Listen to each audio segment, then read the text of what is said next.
OpenAI has released GPT-4O, their new flagship model, which can reason across audio, vision, and text in real time. Now, the O stands for Omni, which could also be short for omniscient. Here are some demonstrations. Let's take a look. Hey, how's it going? Hey, Rocky. I'm doing great. How about you? I'm awesome. Listen, I got some huge news. Oh, do tell. I'm all ears. Well, in a few minutes, I'm going to be interviewing at OpenAI. Have you heard of them? OpenAI? Huh? Sounds vaguely familiar. Kidding, of course. That's incredible, Rocky. What kind of interview? Well, it's for a software engineering role, but I just need to know, do I look presentable, professional? Well, Rocky, you definitely have the I've been coding all night look down, which could actually work in your favor. Maybe just run a hand through your hair or lean into the mad genius vibe. Your enthusiasm is what's really going to shine through. I don't have a lot of time, so I'm just going to throw this on. What do you think? Oh, Rocky, that's quite a statement piece. I mean, you'll definitely stand out. Though maybe not in the way you're hoping for an interview. Okay, I got it. Hey, ChatGPT. I'm here with my coworker today. We'd like you to act as our translator for us. So every time I say something in English, can you repeat it back in Spanish? And every time he says something in Spanish, can you repeat it back in English? Sure, I can do that. Let's get this translation train rolling. Hey, how's it been going? Have you been up to anything interesting recently? Hola, ¿cómo te ha ido? ¿Has hecho algo interesante últimamente? Hola, bien. Sí, un poco ocupado aquí preparando un evento para la semana que viene. Hey, I've been good. Just a bit busy here preparing for an event next week. Can you tell me anything about it? That sounds really interesting. ¿Me puedes contar algo sobre eso? Suena realmente interesante. No puedo decir mucho, pero creo que el resto del mundo lo verá dentro de poco. I can't say much, but I think the rest of the world will see it soon enough. Hey, ChatGPT, could you count from 1 to 10 for me, please? Of course. 1, 2, 3. Hey, actually, that's a little slow. Could you count faster? Sure thing. 1, 2, 3, 4, 5, 6, 7, 8, 9, 10. Okay, that was a little bit too fast. Can you, count somewhere in between those two? Got it. 1, 2, 3. And now even slower, please. Okay. 1, 2, 3. Fascinating stuff. Now, joining us for a reaction is Fisayo Kolawole, who is head of Equities and Alternate Asset Solutions at FBNQuest Asset Management. Laura, it's such a pleasure to have you. Good morning to you. Wonderful. Thank you. Yes, very me. interesting video there. But what do you make of this update to ChatGPT from OpenAI? Look, I think it's honestly, there are no words. When I watched the announcement of 4.0, to say I was blown away, I think, is understating the matter. I mean, ultimately, you have this bot that is almost like a person. The bot has sort of this female kind of voice, and she talks, she responds, she listens, or the AI, I should say, it listens, it can understand when it's interrupted, it can interpret pictures, so you can show it a picture of yourself, for example, and it can describe how it thinks you're feeling.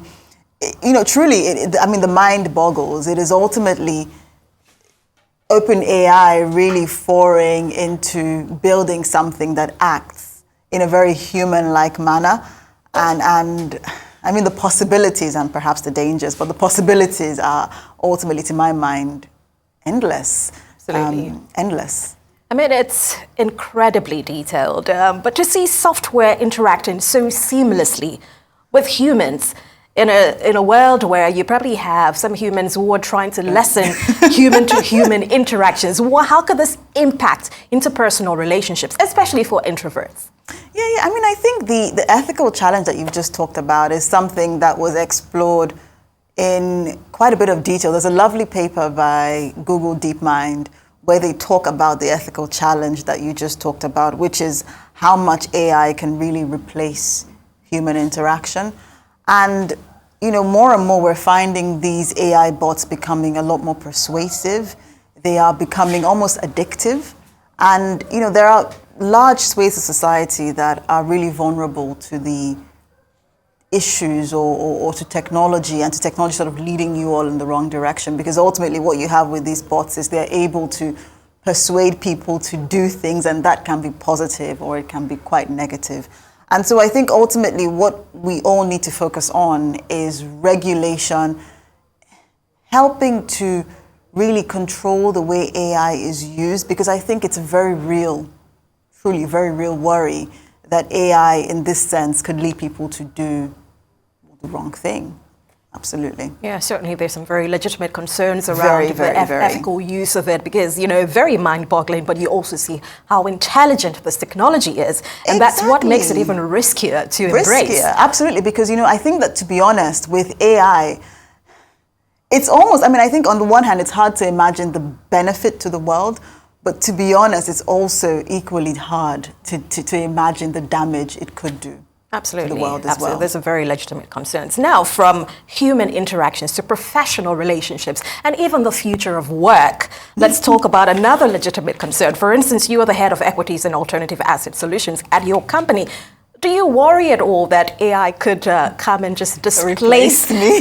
Financial analysts and take over market research tasks? What do you think about that? So I think that AI, to my mind, is more an enabler than something that replaces financial analysts. Because ultimately, I read a quote that sometimes being an analyst is almost like not being able to see the forest for the trees, because ultimately you get buried in a lot of detail sometimes, and it's hard to see the big picture. And I think what AI can very easily do for us all is help you to take in large amounts of data and really synthesize that data and come to more accurate, more effective, more precise conclusions much quicker. And that is really the advantage, I think, for any analyst, because what you want to be able to do is to take in lots of data and make conclusions. And I don't think that AI can ever replace human judgment. I don't think it can ever replace human expertise. I think AI still needs to be led and be guided and fed in, information and data.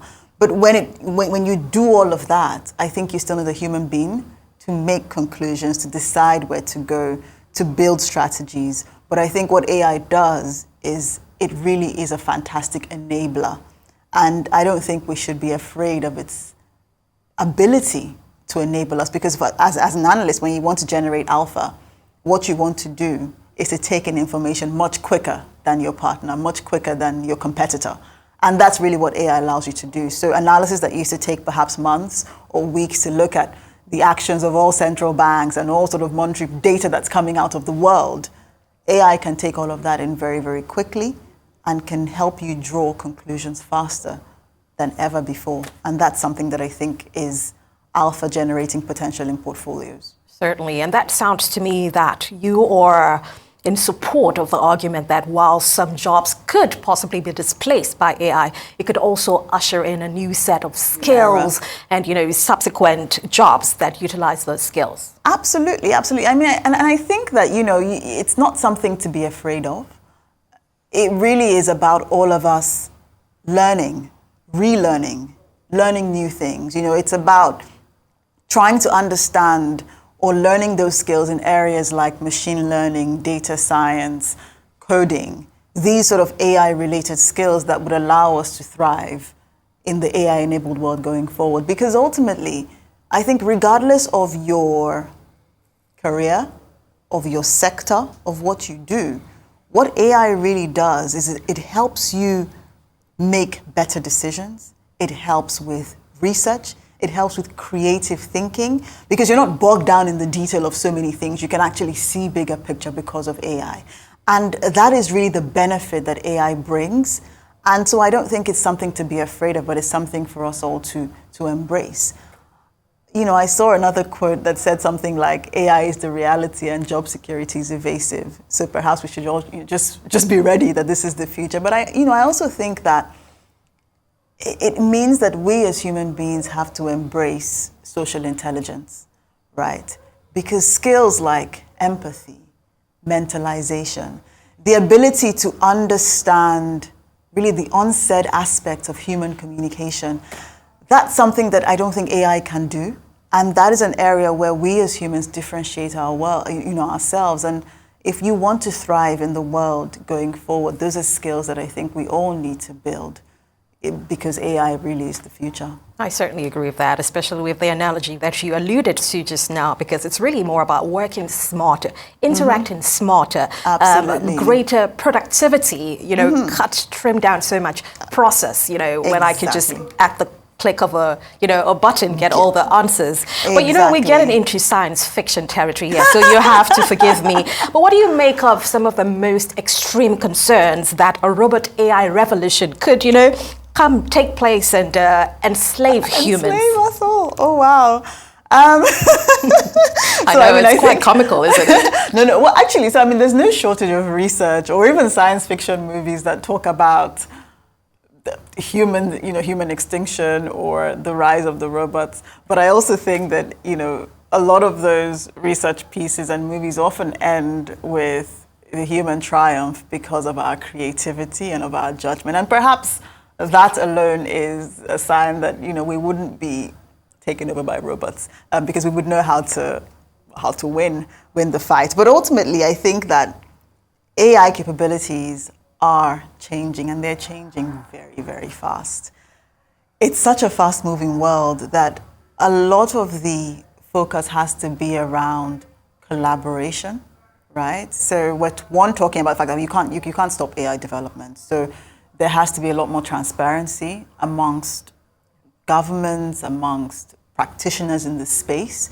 But also, I think it's about understanding the ethical considerations that are within the space, and about the practitioners in the industry, the researchers themselves, becoming quite familiar with those ethical challenges. And I think that that's an area where regulation can be a key enabler, because what regulation can do, and should be doing, frankly, is ensuring that AI is a positive force as opposed to a negative force. Because to be honest, you can't stop the development of AI. Yeah, it certainly cannot be, overstated, that point about regulation. And talking about regulation, of course, we know that today Chinese and US officials are going to be holding their first meeting in a dialogue on artificial intelligence, with particular focus on national security. Yeah. Now, nobody wants AI firing missiles, on its own, but what do you make of this dialogue?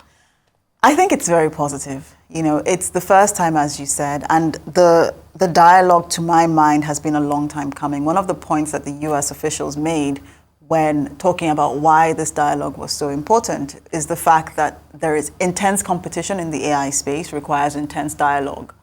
Because the last thing you want are unintended consequences. You don't want conflicts.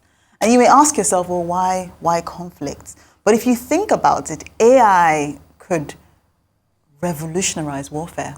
It could change the way we fight. If you think about concerns around cybersecurity, cyber warfare, espionage, in this sort of data-driven world, warfare could become very different to what it used to be in the past. That's one.